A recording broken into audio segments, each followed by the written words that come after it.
Assalamualaikum warahmatullahi wabarakatuh. Sahabatku yang saya cintai dimanapun Anda berada, marilah kita bersyukur kepada Allah atas nikmat yang diberikannya sehingga pada kesempatan kali ini kita masih bisa bertemu insya Allah. Bagaimana kabar teman-teman hari ini? Saya harap teman-teman diberikan kesehatan jiwanya dan raganya sehingga teman-teman bisa kembali normal, bisa beraktivitas kembali. GERD, anxiety, psikosomatis ini bisa disembuhkan. Kata siapa? Penyakit asam lambung dan kecemasan ini tidak bisa disembuhkan. Buktinya saya adalah orang yang pernah terkena gangguan kecemasan dan asam lambung. Alhamdulillah, seperti yang teman-teman lihat, saya bisa sembuh dari asam lambung dan kecemasan.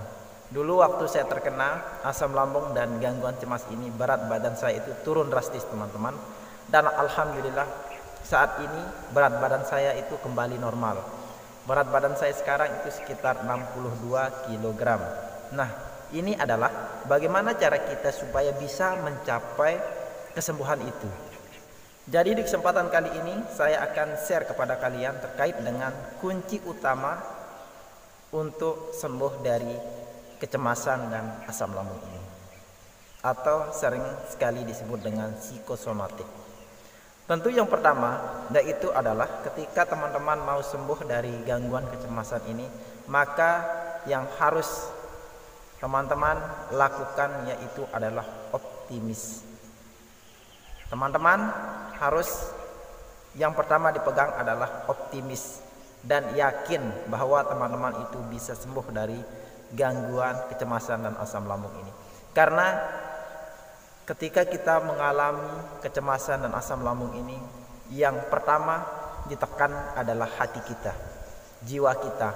Bagaimana kita bisa mengelola pikiran kita, jiwa kita, hati kita supaya tetap yakin, tetap optimis bahwasanya saya bisa sembuh.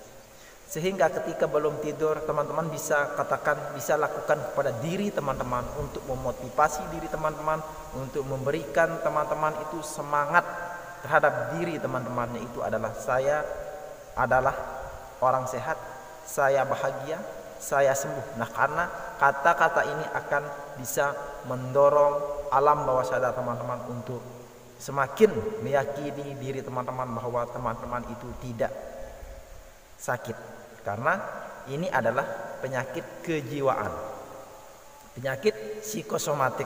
Tentu yang harus dikelola adalah hati teman-teman, dan niat teman-teman untuk sembuh itu tinggi. Karena untuk apapun penyakit, ketika niat kita yakin sembuh, pasti akan sembuh. Begitu juga dengan psikosomatik ini.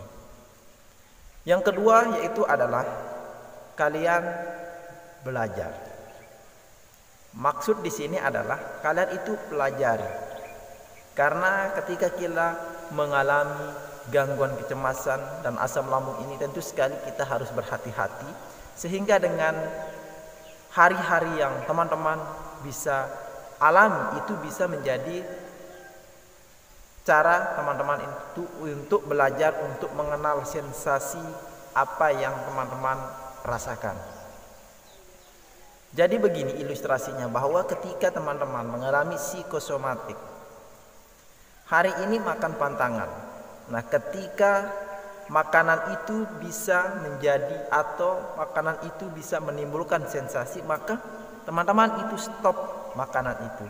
Karena setiap hari sensasi yang teman-teman rasakan itu pasti ada saja sensasi yang dirasakan. Sehingga tatkala teman-teman itu sudah belajar, sudah mengenal diri teman-teman, sudah mengetahui kualitas hidup teman-teman, sudah mengetahui kekurangan teman-teman. Nah, ini akan menjadi sedikit ilmu untuk bisa membuat teman-teman itu sembuh dari gangguan kecemasan dan asam lambung ini. Sehingga orang yang terkena GERD anxiety ini, tatkala dia bisa sembuh, maka dia harus kenali dirinya, harus belajar apa kekurangannya. Proses itu bisa dilalui dengan baik. Nanti ketika kita sudah belajar, maka kita akan menjadi pribadi yang lebih baik. Karena mungkin orang yang terkena psikosomatik ini, asam lambung ini, dia cenderung egois, cenderung pemarah. Nah, jadi dengan teman-teman belajar mengikhlaskan semua keadaan, kondisi yang teman-teman alami, akan menjadi faktor pendorong untuk teman-teman sembuh dari psikosomatik dan asam lambung ini. Karena orang yang memiliki psikosomatik ini tidak terkena penyakit 1 minggu, 2 minggu, karena ini adalah pengalaman. Jadi orang yang terkena psikosomatik atau dari berbagai sumber atau melihat di YouTube mentor-mentor terkait dengan bagaimana proses penyembuhan GERD anxiety ini, yang harus dilakukan yaitu adalah berdoa. Ini adalah tidak bisa lepas dari berdoa, karena orang yang terkena psikosomatik ini adalah orang-orang yang pemikir keras.